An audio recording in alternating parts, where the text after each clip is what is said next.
Hello दोस्तों, आज हम सॉल्व करेंगे एसएससी जीडी का मॉक टेस्ट। क्वेश्चन में दिया कि 3.6 हमें कितना रखा, उसने बोला कि 3.6 1.8 और हमारा 0.144 का हमें क्या निकालना है, एलसीएम निकालना है। तो सबसे पहले हम पॉइंट को हटाएंगे। तो अगर मैं पॉइंट को हटाऊं तो यहाँ कितना पड़ेगा, यानी 36/10 से करना पड़ेगा। अब यहाँ 1.8 को अगर हम पॉइंट हटाएंगे तो यहाँ 18 कितना करेंगे, 18/10 करेंगे। और यहाँ अगर पॉइंट को हटाएंगे तो यहाँ 144 कितना करेंगे, 1000 करेंगे। तो हमारा यहाँ से पॉइंट हमारा हट जाएगा। अब देखो यहाँ भी 1000 है, यहाँ 10 है, यहाँ 10, तो इसको भी 1000 बनाओ। तो यहाँ हम क्या करेंगे, नीचे गुना 100 से करेंगे, यहाँ भी नीचे गुना 100 से करेंगे। तो नीचे 100 से मल्टीप्लाई करिए तो ऊपर भी हमें 100 से मल्टीप्लाई करनी पड़ेगी। अब देखो हमें एलसीएम चाहिए, तो ऊपर का हम क्या निकालेंगे, एलसीएम निकालेंगे, और नीचे का हम क्या निकालेंगे, एचसीएफ निकालेंगे ना, एचसीएफ। अब देखो 3600, 1800 और 144 का अगर एलसीएम निकालोगे तो कितना आएगा, यहाँ 3600 ही आ जाएगा। कितना, 3600 ही हमारा यहाँ से जाएगा। और नीचे का एचसीएफ अगर निकालोगे तो कितना आएगा, यानी 1000 हमारा एचसीएफ आ जाएगा। अब यहाँ 3600 को 1000 से भाग करेंगे तो हमारा कितना आएगा, देखो यहाँ से हमारा 3 पॉइंट हमारा कितना आएगा, 6 आएगा, क्योंकि दो जीरो कट जाएंगे। तो यहाँ एक अंक बाद पॉइंट आ जाएगा, तो हमारा एलसीएम कितना होगा, 3.6 हो जाएगा। तो यही हमारा क्या है, इस क्वेश्चन का राइट आंसर है। 300 अंकों की एक परीक्षा में एक छात्र को 75 अंक मिलते हैं। अगर उसे 6 और अंक पाए होते तो वह उत्तीर्ण होने योग्य प्रतिशत प्राप्त कर लेता। तो उत्तीर्ण योग्य प्रतिशत हमें निकालना है। देखो उसने बोला कि टोटल परीक्षा कितने की है, यानी 300 अंकों की क्या परीक्षा है, वो कितना अंक प्राप्त करता है, वो 300 में से 75 अंक क्या कर देता है, प्राप्त कर लेता है। अगर 6 अंक और पाए होते तो क्या होता है, पासिंग मार्क के बराबर पहुंच जाता। तो यहाँ हमें परसेंटेज निकालना किसका, पासिंग मार्क का। तो यहाँ बटे कितना करेंगे, यहाँ बटे करेंगे 300। अब देखो परसेंटेज के अगर निकालना तो गुणा 100 से करना पड़ेगा, तो गुणा हम करेंगे 100 करेंगे। अब यहाँ से जोड़ो 75 और 6 हमारा कितना हो जाएगा, यानी 81 हो जाएगा। 2 जीरो से 2 जीरो कट गई, बटे हमारा कितना आएगा, 3 आ जाएगा। अब 3 से भाग करेंगे, 3 दूनी 6, 3 से 21, तो यहाँ से पासिंग मार्क परसेंटेज कितना आएगा, 27% आ जाएगा। तो यही हमारा क्या है, इस क्वेश्चन का राइट आंसर है। एक समचतुर्भुज के विकर्णों की लंबाई 48 सेंटीमीटर और 20 सेंटीमीटर है। तो समचतुर्भुज के परिमाप कितना होगा। देखो समचतुर्भुज का परिमाप हमसे पूछा है। तो देखो यहाँ हम क्या करो, ये हमारा क्या, एक समचतुर्भुज है, ये हमारा समचतुर्भुज। अब इसके विकर्णों की लंबाई हमें दे रखी है। अगर विकर्ण की लंबाई की बात करूं तो यहाँ कितना रखा, उसने हमें बोला ये हमारे क्या विकर्ण है। अब देखो इनका मैं नाम देता हूं, यानी ए हो गया, बी सी डी, और इसको क्या मान लो, ओ मान लो। अब देखो यहाँ विकर्ण की लंबाई 48 सेंटीमीटर, यानी यहाँ से यहाँ तक 48 है, तो आधा कितना होगा, आधा हमारा 24 होगा, 24 इधर 24 हमारा इधर हो जाएगा। अब यहाँ ये 20 सेंटीमीटर, 10 इधर होगा, 10 इधर हो जाएगा। अब देखो हमें क्या चाहिए, इसकी भुजा चाहिए। अगर भुजा हमें निकालनी है तो यहाँ से निकाल सकते हैं, यानी ए बी का स्क्वायर इज इक्वल टू, यानी कर्ण का स्क्वायर इज इक्वल टू दोनों भुजाओं के स्क्वायर के योग के बराबर होता है। तो यहाँ 10 का स्क्वायर करेंगे कितना होगा, यानी 10 का स्क्वायर करेंगे 100 हो जाएगा, प्लस 24 का स्क्वायर करेंगे तो कितना होगा, 24 का स्क्वायर हमारा 576 होता है। तो यहाँ हमारा कितना हो गया, 576 हो गया। तो ये अगर टोटल आप ऐड करोगे तो ए बी का स्क्वायर इज इक्वल टू कितना हो जाएगा, यहाँ 676 हो जाएगा। कितना, 676 हो जाएगा। अब देखो ये स्क्वायर हमारा कहाँ चला जाएगा, इसमें चला जाएगा, तो ये अंडर रूट में चला जाएगा। तो यहाँ से हमारा 676 को रूट से बाहर निकाल कितना होता है, ये हमारा 26 का स्क्वायर होता है। तो ए बी की वैल्यू हमें कितनी मिल गई, ए की बी की वैल्यू हमें 26 मिल गई। तो ये भी हमारा क्या आ गया, 26 हमारा हो गया। अब हमें क्या पूछा है, यानी सभी हमारे 26 हो जाएंगे। तो हमसे क्या पूछा, परिमाप पूछा। देखो परिमाप हमसे पूछा, तो परिमाप के लिए क्या होता है, यानी 4 गुणा भुजा। अब भुजा हमारी कितनी है, भुजा हमारी 26 आ गई, क्योंकि सभी भुजा क्या होती है, समान होती है इसकी। अब 4 गुणा 26 अगर करें तो 6 से 24 का 4 हाथ से लगे 2, 4 दूनी 8 और 2 कितना होगा, 10 हो जाएगा। तो यहाँ से जो हमारा परिमाप आएगा वो कितना आएगा, 104 सेंटीमीटर हमारा आ जाएगा। तो यही हमारा क्या है, इस क्वेश्चन का राइट आंसर है। 8 संख्या का औसत 18 है। यदि इन संख्याओं में से एक संख्या निकाल दी जाए तो औसत 20 हो जाता है। तो निकाली गई संख्या ज्ञात कीजिए। देखो 8 संख्या को जो औसत है वो हमारा कितना, 18 है। तो योग अगर हम करें तो 18 8 144, तो योग हमारा कितना आएगा, 144 हमारा योग आ जाएगा। उसने बोला एक संख्या निकाल दी। देखो टोटल 8 संख्या थी, एक संख्या निकाल दी तो 7 संख्या बची, जिनका औसत कितना हो जाता है, 20 हो जाता है। तो 7 दूनी 40, तो हमारा कितना, 140 हमारा यहाँ से योग हो गया। तो हमसे उसने पूछा कि बताओ निकाली गई संख्या। तो यहाँ से अगर मैं इसमें से घटाऊं तो मेरी क्या आ जाएगी, निकाली गई संख्या आ जाएगी। 144 में से 40 गए तो हमारा कितना आ जाएगा, 144 में से अगर 140 गए तो हमारा 4 बचेगा। तो निकाली गई संख्या हमारी कितनी आ जाएगी, 4 आ जाएगी। तो यही हमारा क्या है इस क्वेश्चन का राइट आंसर है। एक किसान ने अपने खेतों में खेती करने के लिए एक साहूकार से 1,32,000 रुपये का ऋण लिया। ब्याज की दर 12.5% वार्षिक है और ब्याज वार्षिक रूप से चक्रवृद्धि होता है। तो 2 वर्ष के अंत में उसने 1,07,062.5 रुपये और अपना स्कूटर देकर अपना ऋण चुका दिया। तो स्कूटर का मूल्य हमें कितना है, देखो यहाँ से स्कूटर का मूल्य हमें निकालना है। अब स्कूटर का मूल्य निकालना तो कैसे निकालेंगे, देखो 12.5% का अगर फ्रैक्शन वैल्यू की पता करें तो कितना होगा, 1/8 होता है। कितना, 1/8 होता है, यानी 8 हमारा प्रिंसिपल, 1 का ब्याज लगेगा। तो यहाँ अमाउंट कितना हो जाएगा, तो एक तरह हमने क्या लिखा, प्रिंसिपल लिखा, एक तरह हमने क्या लिखा, अमाउंट लिखा। प्रिंसिपल हमारा कितना, 8 हमारा प्रिंसिपल है, 1 का ब्याज लगा तो कितना हो जाएगा, 9 हो जाएगा। अब ये 2 साल के लिए, तो 2 साल के लिए हम क्या करेंगे, इसको 2 बार लिखेंगे या स्क्वायर कर दो, तो 8 से हमारा कितना हो जाएगा, 9 हो जाएगा।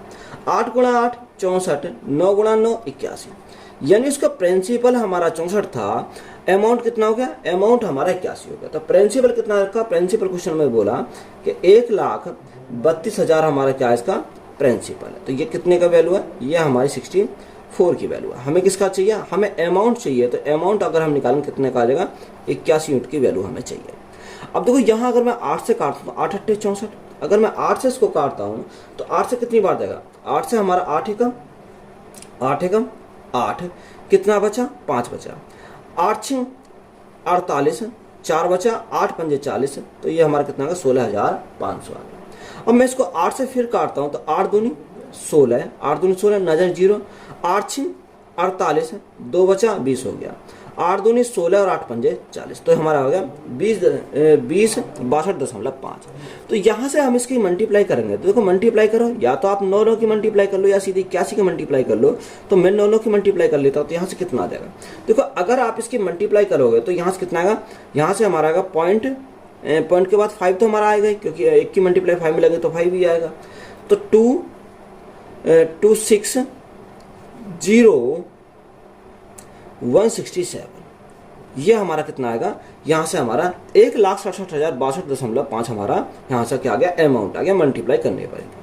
अब देखो यहाँ उसने कितना दिया था, अगर मैं उसके देने की बात करूँ तो उसने 1,07,062.5 रुपये उसने दिया था। कितना, 1,62,000, सॉरी 1 लाख, यहाँ कितना रहेगा, 1,07,000, 1,07,062 रुपये 0.5 उसने उसको दिया था और अपना स्कूटर दिया था। अगर मैं इसमें से इसको अगर निकाल दूं तो यहाँ किसका बचेगा, यानी स्कूटर का मूल्य बचेगा।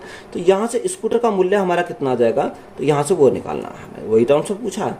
तो यहाँ देखो 0 तो 0 रहेगी। अब यहाँ 2 में से 2 गया 0, 6 में से 6 गया 0, 0, 7 में 7 गया 0, 6 का हमारा 6 रहेगा। तो स्कूटर की जो कीमत है वो कितनी आ गई, यहाँ से 60,000 हमारी स्कूटर की कीमत आ गई। तो यही हमसे पूछा था, तो यही हमारा क्या है क्वेश्चन का राइट आंसर है।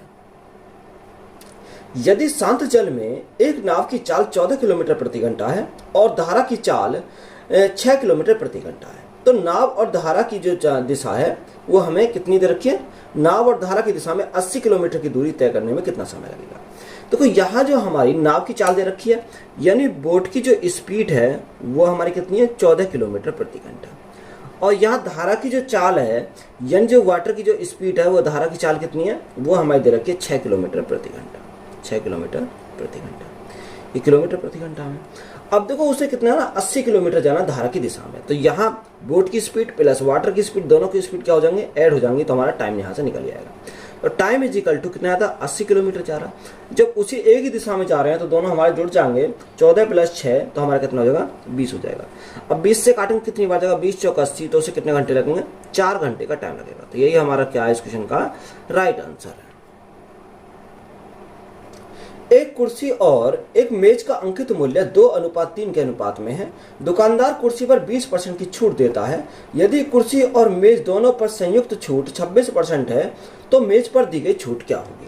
देखो एक तरह हमारा क्या कुर्सी है, चेयर है, और एक हमारा क्या टेबल है। तो यहाँ जो रेशो उसका दे रखा वो कितना रखा, 2:3 दे रखा।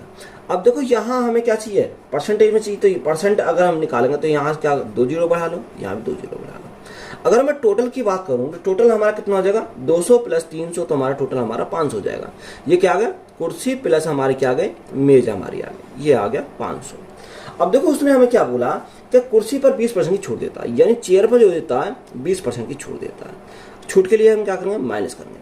और आगे उसने बोला कि संयुक्त जो कुर्सी और मेज दोनों पर संयुक्त छूट कितना है, 26 की देता है। इस पर हमारे कितने की देता है, वो 26 की छूट देता है, यानी डिस्काउंट जो देता है वो 26% का डिस्काउंट देता है। बात क्लियर है यहाँ तक।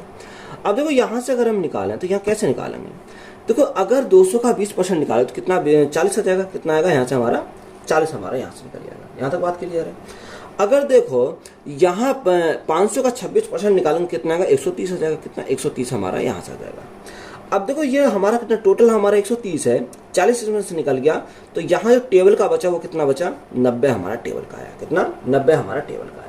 हमसे पूछा कि बताओ मेज पर दी गई छूट क्या होगी, तो यहाँ मेज की छूट पूछी है, यानी टेबल की हमसे छूट पूछी है, तो 90 बटे हमारा कितना हो जाएगा, 300 हो जाएगा। और परसेंटेज के लिए हम क्या करेंगे, गुणा करेंगे 100 से। अब देखो 30 से काटेंगे, 30 से काटेंगे 10 बार जाएगा, 30 से काटेंगे 3 बार जाएगा, 0 से हमारी 0 कैंसिल हो गई, तो जो टेबल पर छूट मिली है वो कितने की मिली है, 30% की मिली है, कितने की 30% की। तो यही हमारा क्या है इस क्वेश्चन का राइट आंसर है। 1 अपॉन, क्वेश्चन में दिया कि 1 अपॉन 1 प्लस 1 अपॉन 1 प्लस, अब देखो यहां अगर मैं 1 प्लस 1 अपॉन, अब देखो यहां कितना 1 प्लस 1 अपॉन एक्स, तो एलसीएम अगर एक्स ले लूं तो यहाँ एक्स प्लस 1 हो जाएगा, एक्स प्लस 1 हमारा हो जाएगा।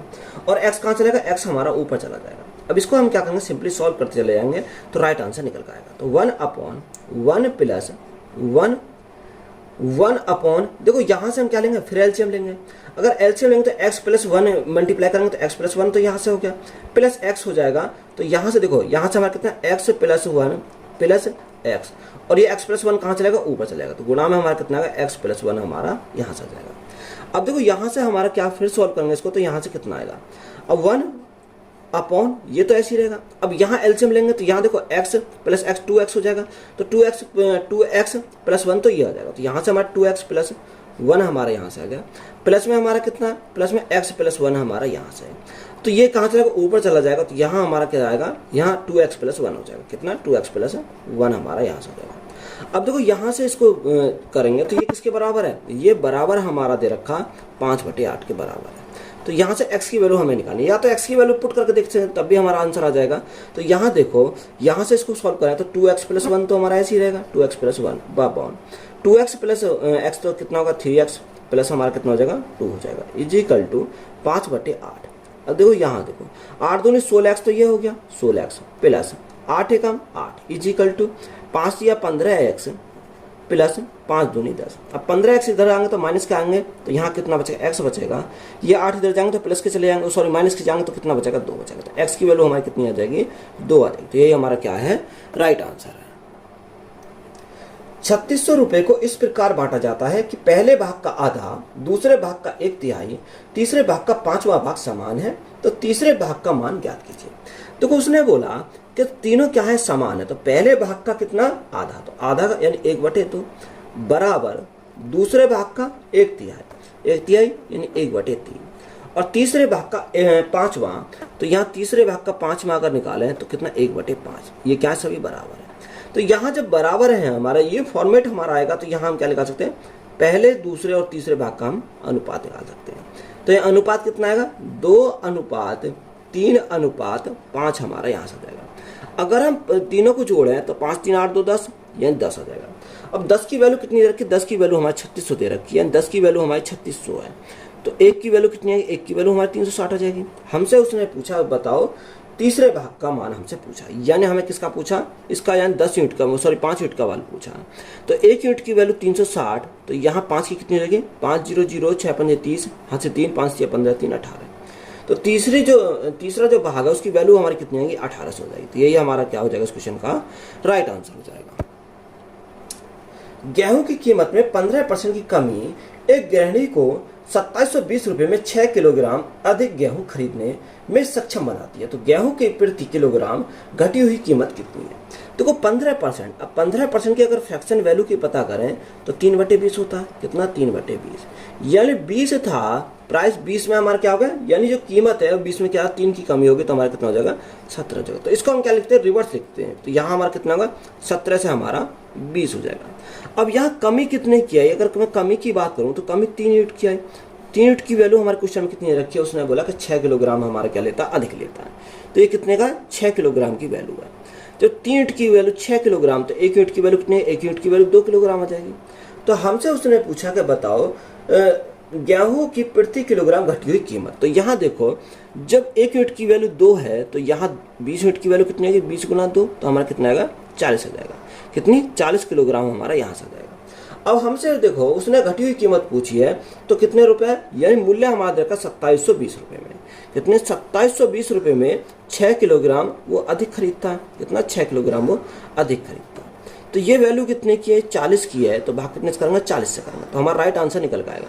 40 से अगर हम काटें तो 4 से काटेंगे, 4 से काटो, 4 6 24, 4 6 24 और 4 8 32। तो यहाँ से हमारा कितना आएगा 68 किलोग्राम, 68 रुपये प्रति किलोग्राम। तो यहाँ से 68 रुपये प्रति किलोग्राम।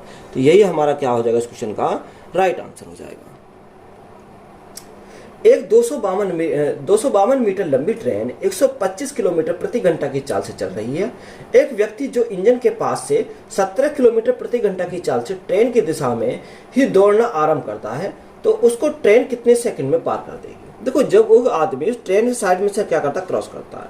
तो यहाँ हमारा क्या लेंगे, हमें क्या लेना, यहाँ जो ट्रेन का टाइम हमें निकालना तो वो निकालना है, टाइम हमें निकालना है।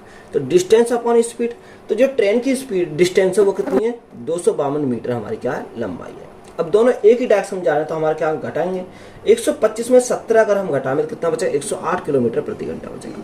अब किलोमीटर प्रति घंटा को मीटर प्रति सेकंड बनाएंगे तो गुना कितने से 5 18 हमारा कहाँ चलेगा, ऊपर चलेगा। तो मीटर प्रति सेकंड में बनेगा, किसमें मीटर प्रति सेकंड में हमारा यहाँ से बन जाएगा। अब 18 से काटेंगे तो 18 से कितनी बार जाएगा, 18 छिक्कू 108।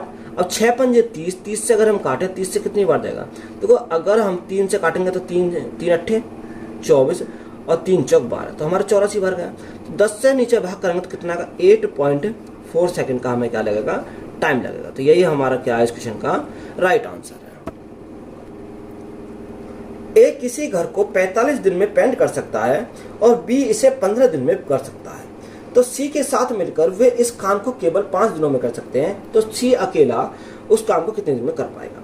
देखो ए जो करता है किसी घर पे पेंट करता है कितने दिन में लेता है, 45 दिन लेता है। और वहीं बी इसको 15 दिन में करता है। कितना, बी करता है 15 दिन में। अगर वो सी की सहायता लें तो तीनों मिलकर कितने दिन में करते हैं, ए बी और सी, यानी तीनों मिलकर करते हैं 5 दिन में। तो यहाँ सबसे पहले एलसीएम लेंगे तो एलसीएम हमारा कितना आएगा, एलसीएम हमारा 45 रहेगा। कितना 45, 45 से कम 45, 15 3 45 और 5 ने 45। तो हमें पूछा किसका, हमें टाइम जो पूछा वो सी का पूछा है। तो वर्क अपॉन एफिशिएंसी, तो वर्क हमारा कितना 45 है। और यहाँ देखो सी की क्षमता, अब तीनों की मिलाकर 9 है। ए की क्षमता बी है, बी की क्षमता कितनी है 3 है। 3 और 1 4, 9 में से 4 गया तो कितना बचेगा 5 बचेगा। तो 5 ने 45, तो सी को जो टाइम लगेगा वो कितना लगेगा 9 दिन का टाइम लगेगा। कितने दिन का, 9 दिन का। तो यही हमारा क्या हो जाएगा इस क्वेश्चन का राइट आंसर हो जाएगा। 15 मीटर 17 सेंटीमीटर लंबे तथा 9 मीटर 43 सेंटीमीटर चौड़े फर्श पर बिछने के लिए कम से कम कितने वर्गाकार टाइलों की आवश्यकता होगी। देखो सबसे पहले हमें क्या बनाएंगे, या तो मीटर में बना लो या सेंटीमीटर बना लो। तो सेंटीमीटर बनाएंगे, 1 मीटर में 100 सेंटीमीटर होते हैं। तो यहाँ 15 मीटर में 1500 सेंटीमीटर हो जाएंगे। और 17 ये हमारा है तो कितना हो जाएगा, यहाँ हमारा 1517 सेंटीमीटर है। कितने 1517 सेंटीमीटर। इसी प्रकार दूसरा 9 मीटर 43 सेंटीमीटर, तो ये हमारा 943 हमारा सेंटीमीटर। देखो ये सभी हमारे क्या सेंटीमीटर में, ये भी हमारा सेंटीमीटर है। अब यहाँ हमें क्या कम से कम वर्गाकार टाइल लगानी, तो हमें इसका क्या निकालना पड़ेगा, एचसीएफ निकालना पड़ेगा। अब देखो यहाँ से अगर मैं एचसीएफ निकालूँ तो एचसीएफ कितना निकालना है, यानी 7 में से 3 गया तो यहाँ 4 बचेगा। यहाँ कितना बचा, यहाँ हमारा 11 में से 6 गया तो 7 बचेगा। और यहाँ हमारा कितना आ गया, ये 14 में से 9 गया तो 5 बचा। यह इनका डिफरेंस हमारा कितने का आया, 576 का है। या आप देखो 1517 को 943 से भाग करोगे तब भी हमारा एचसीएफ आ जाएगा। अब देखो 547 से तो कटेंगे नहीं, तो हमें इसको क्या लेंगे, इसका कोई हमारा क्या होगा, फैक्टर होगा। अब 547 के हम क्या करेंगे, यहाँ से फैक्टर करेंगे। अब 574 के हम क्या करेंगे, फैक्टर करेंगे। अगर मैं इसका फैक्टर करूँ तो 14 से काटेगा, कितने से 14 से कटेगा 14 × 42, 14 चौका 56, 14 चौका 56, कितना बचा, एक बचा, 14 हो गया, 14 एकम 14। देखो या तो एचसीएफ कितना होगा, या तो 14 होगा या 41 होगा, तो 14 से तो नहीं कटेगा, तो ये एचसीएफ कितना हो जाएगा, एचसीएफ हमारा 41 हो जाएगा, एचसीएफ हमें मिल गया 41। अब हम कम से कम वर्गाकार 10 निकाल लिए हैं, तो ये हमारा कितना आएगा, यहाँ से 1517 है, 1517 गुणा 943, 943 बटे, अब देखो एचसीएफ कितना 41, दो बार लिखेंगे इसको, 41 गुणा 41, 41 गुणा 41। अब 41 से अगर काटोगे तो कितनी बार जाएगा, यहाँ हमारा 41 से काटेंगे कितनी बार जाएगा, ये 41 से हमारा जाएगा 7 × 21, 4 × 12 यानी 37 बार चला जाएगा, कितनी बार, 37 बार जाएगा। और 41 से काटोगे तो हमारा कितनी बार, 4 दूनी 8, ये हमारा 23 बार जाएगा, कितनी बार, 23 बार जाएगा। अब 37 गुणा 23, तो यहाँ से मल्टीप्लाई करो दोनों की, तो मल्टीप्लाई करेंगे 7 × 21 का 1, यहाँ से लगे 2, यहाँ से लगे 2, 3 × 9, 7 दूनी 14, 14 और 9 हमारा कितना होगा, 14 और 9, 14 9 23, 23 और 2 25, 25 का 5, यहाँ से लगे 2, 3 2 6, 3 दूनी 6 और 2 8, तो यहाँ से हमारा कितना है 851 वर्गाकार 10 लगेंगे। तो ये हमारा क्या है इस क्वेश्चन का राइट आंसर है। किसी संख्या को 7 से भाग देने पर शेषफल 1 बचता है, तो इस संख्या के घन को 7 से भाग देने पर शेषफल क्या होगा। देखो हमने संख्या मान ली n हमारी संख्या है, उसको 7 से भाग देने पर शेष कितना बचता है, शेष हमारा 1 बचता है। आगे उसने बोला कि इस संख्या के घन को अगर हम n का क्यूब कर दें, उसको 7 से भाग करें तो शेष हमारा कितना बचेगा। देखो इस कंडीशन में शेष हमारा 1 ही बचता है, तो यही हमारा क्या हो जाएगा इस क्वेश्चन का राइट आंसर देना। आप चेक कर सकते हो, अगर मैं एग्जाम्पल के तौर पर लूँ तो एग्जाम्पल में क्या लिख सकते हैं, यानी ऐसी संख्या लो जो हमारा शेष क्या दे, 1 दे, यानी 8 भी ले सकते हो आप, 8 ले सकते हो, 15 ले सकते हो, कुछ भी ले सकते हो। तो अगर मैं 8 लेता हूँ तो 7 से अगर भाग करूँ तो कितने शेष बचता है, शेष हमारा 1 बचता है। अगर मैं 8 का क्यूब करता हूँ तो 8 का क्यूब करूंगा तो यहाँ कितना, 8 का क्यूब कितना होता है, यहाँ 8 का क्यूब होता है 512 हमारा होता है, कितना, देखो यहाँ 8 का हमें क्यूब करेंगे तो 512 होता है। अब 512 को जो 7 से भाग करेंगे तो शेष कितना बचेगा, तो शेष हमारा बचेगा यहाँ से, देखो 7 7 49, कितना बचा, 49, 50 51, 2 बचा, 22 हो गया, 7 या 21, तो शेष हमारा कितना बचा, 1 बचा। तो देखो जितना क्यूब होगा हमें उससे कोई फर्क नहीं पड़ेगा, हमें सिर्फ क्या बचेगा, यहाँ 1 ही बचेगा, जितना शेष पहले बचा उतना शेष बचेगा। क्योंकि देखो अगर हमने संख्या 8 मानी थी तब भी शेष 1 बचा, अगर हमने क्यूब माना तब भी हमारा शेष 1 ही बचा, तो शेष हमारा क्या बचेगा, यानी 1 ही बचेगा। तो यही हमारा क्या है राइट आंसर है। क्वेश्चन में बोला कि एक हेलमेट को 10% के लाभ पर 1650 में बेचा जाता है, यदि विक्रय मूल्य 2100 रुपए है तो लाभ प्रतिशत कितना होगा। देखो यहाँ सबसे पहले हम कॉस्ट प्राइस निकालेंगे, कॉस्ट प्राइस निकालेंगे, सेलिंग प्राइस हमें दे ही रखा। अगर हम बेचता कितने में, 1650 में बेचता है, कितने में, 1650 में बेचता है, तो उसे क्या होता है, 10% का लाभ होता है, 10% का लाभ होता है तो 110 में बेचेगा। हमें कॉस्ट प्राइस निकालना तो गुणा कितने से करेंगे, 100 से करेंगे। अगर मैं यहाँ 110 से काटूँ तो 11 कम 11, 11 पंजे 55, तो यहाँ कॉस्ट प्राइस हमारा कितना आ गया, यहाँ कॉस्ट प्राइस हमारा 1500 आ गया। अब यहाँ सेलिंग प्राइस क्वेश्चन में कितना रखा, सेलिंग प्राइस दे रखा है 2100, कितना, 2100 हमारा सेलिंग प्राइस है। अब देखो 1500 की वस्तु को कितने बेच रहा, 2100 में बेच रहा, तो यहाँ प्रॉफिट कितने का हो जाएगा, प्रॉफिट हमारा 600 का होगा। अब ये प्रॉफिट जो होगा वो कितने का होगा, 600 का होगा। अब 600 का जो प्रॉफिट होगा वो कितने पर होगा, 1500 पर होगा। और परसेंटेज के लिए हम क्या करेंगे, गुणा करेंगे 100 से। अब 2 जीरो से हमारे 2 जीरो कट गई, 15 से काटेंगे कितनी बार जाएगा, 15 चौका 60 यानी 40 बार जाएगा, तो प्रॉफिट हमारा कितने का आएगा, 40% का हमारा प्रॉफिट आ जाएगा। तो यही हमारा क्या है इस क्वेश्चन का राइट आंसर है। कोई कार एक समान गति से 25 किलोमीटर की दूरी तय करती है, अगर गति 8 किलोमीटर प्रति घंटा अधिक होती है तो उसी यात्रा में 10 घंटे कम लगते हैं। तो कार की गति किलोमीटर प्रति घंटा में क्या है। अब हमने माना कार की स्पीड क्या है, ऐसी, तो टी टाइम कितना था, टी टाइम लगता था। अब उसने बोला कि जो कार की गति है वो 8 किलोमीटर प्रति घंटा बढ़ा दी, यानी पहले एस थी तो अब कितनी, 8 किलोमीटर प्रति घंटा बढ़ा दी। अब स्पीड कितनी है, यानी स्पीड जो पहले टी टाइम लगता था अब 10 घंटे उसे कम लगते हैं, अब उसे कितना लगा, टी माइनस 10 उसे कम लगेगा।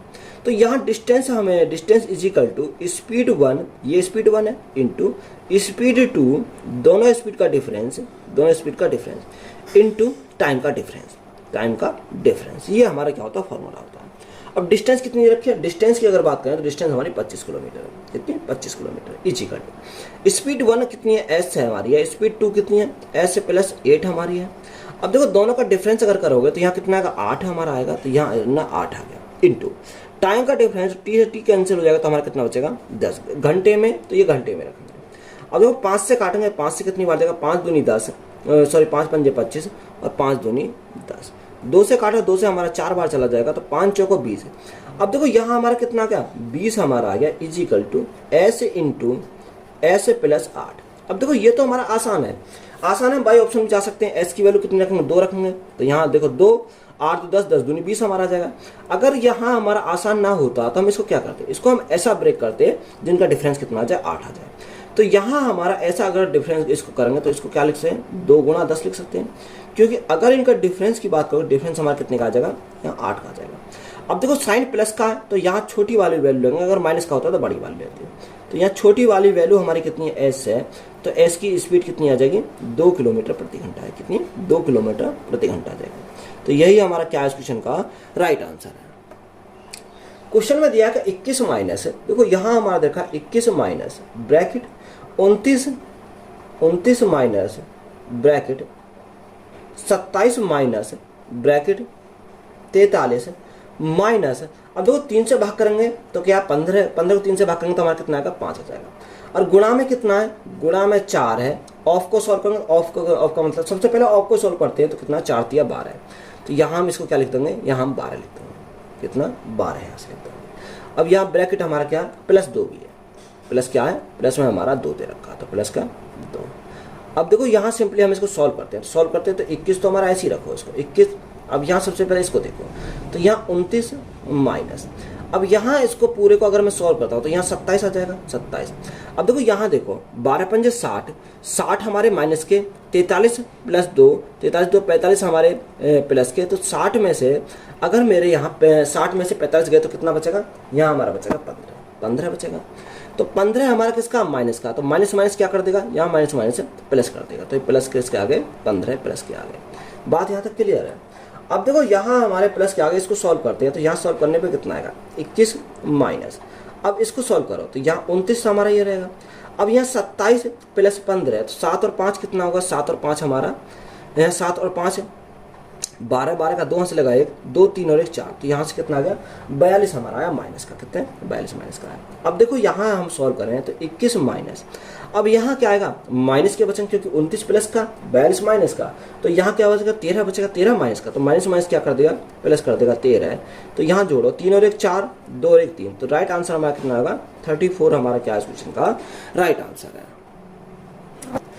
कितने समय में 4% वार्षिक दर से 10,000 रुपए पर उतनी ही ब्याज प्राप्त होती है जितने 5% साधारण ब्याज की दर पर 4 वर्षों में 8,000 पर प्राप्त होती है। देखो दोनों के सिंपल इंटरेस्ट को हम क्या करेंगे बराबर करेंगे, तो simple interest first is equal to simple interest हमारा क्या हो जाएगा सेकंड हो जाएगा। इन दोनों के सिंपल इंटरेस्ट को हमने क्या कर दिया बराबर कर दिया। अब यहाँ बराबर करेंगे तो प्रिंसिपल कितना, प्रिंसिपल हमारा 10,000 है, मूलधन गुणा दर कितनी है 4 है, टाइम का हमें पता नहीं है, और बटे में क्या करेंगे बटे हम करेंगे 100 बराबर सिंपल इंटरेस्ट 2, यानी प्रिंसिपल हमारा कितना रखा 8,000 दे रखा, मूलधन गुणा दर हमारी कितनी है 5 और टाइम हमारा कितना 4 है, और बटे में हमारा कितना आएगा 100 आ जाएगा।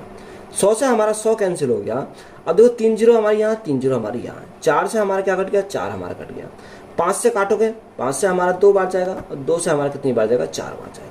तो टाइम हमारा कितना आएगा, टाइम उसे लगेंगे 4 वर्ष, कितना 4 वर्ष, तो 4 वर्ष हमारा क्या हो जाएगा इस क्वेश्चन का राइट आंसर हो जाएगा। C बराबर D का 2/3, तो देखो का मतलब होता है गुणा, तो C D इंटू हमारा कितना 2/3 है, तो इसको मैं क्या लिख सकता हूँ C upon D is equal to 2/3 इसको लिख सकता हूँ। दूसरा हमारा बोला D is equal to E का 3/5, तो यहाँ D is equal to E का 3/5, तो इसका क्या करेंगे 3/5 करेंगे, सॉरी 3/8 है तो 3/8 करेंगे, तो यहाँ इसको लिखेंगे D upon E is equal to 3/8 हमारा हो जाएगा। अब देखो यहाँ D कॉमन है, यहाँ D कॉमन है, तो D हमारा कितना 3 है, यहाँ भी D कॉमन है, यहाँ भी D हमारा 3 है, तो जब बराबर हमारे हैं तो हमसे पूछा C अनुपात E, तो C कितना हो जाएगा, C हमारा 2 हो जाएगा, और E हमारा कितना हो, E हमारा 8 हो जाएगा। अब यहाँ काट सकते हैं रेशो में, तो यहाँ 2 एकम 2, 2 चौक 8, तो रेशो हमारा कितना आएगा 1:4 हो जाएगा, कितना 1:4, तो यही हमारा क्या है इस क्वेश्चन का राइट आंसर है। यदि एक घन का आयतन 729 सेंटीमीटर क्यूब है तो घन का कुल पृष्ठीय क्षेत्रफल कितना है। देखो घन का जो आयतन का फॉर्मूला होता है वो क्या होता है भुजा की क्यूब, यानी ए की क्यूब इज इक्वल टू हमारा क्वेश्चन कितना रखा 729 दे रखा। अब यहाँ हम ए का क्यूब करें तो ए अगर हम निकालें तो ए हम कैसे निकालेंगे? देखो 729 का अगर क्यूब रूट करते हैं तो कितना आता है? यहाँ हमारा 9 आता है, क्योंकि अगर 9 के 3 बार मल्टीप्लाई करोगे तो कितना आएगा, या 9 का क्यूब करोगे तो कितना आ गया? 729 आ जाएगा। तो ए हमारा कितना आ गया? यहाँ हमारा ए आ गया 9 सेंटीमीटर आ गया। अब घन का कुल पृष्ठीय क्षेत्रफल यानी टोटल सरफेस एरिया हमसे पूछा है। टोटल सरफेस एरिया हमारा क्या होता है? देखो यहाँ हमारा क्या है? घन है, तो घन का सरफेस एरिया का था 6 इंटू भुजा का स्क्वायर, तो ये हमारा क्या होगा? टोटल सरफेस एरिया हो जाएगा। और देखो 6 गुणा 9 यानी एक के स्थान पर कितना? 9, 9 का स्क्वायर कितना हो जाएगा? 81 हमारा हो जाएगा। तो 6 एकम 6, 8 6 48, तो यहाँ टोटल सरफेस एरिया जो हमारा हो जाएगा वो कितना होगा? 486 सेंटीमीटर स्क्वायर हो जाएगा। कितना? सेंटीमीटर स्क्वायर हो जाएगा। तो यही हमारा क्या है इस क्वेश्चन का राइट आंसर। तो वीडियो अच्छी लगी तो वीडियो को हम दोस्तों में शेयर करें, चैनल पर नहीं तो चैनल जो है सब्सक्राइब करें एंड चैनल को सपोर्ट करें। धन्यवाद।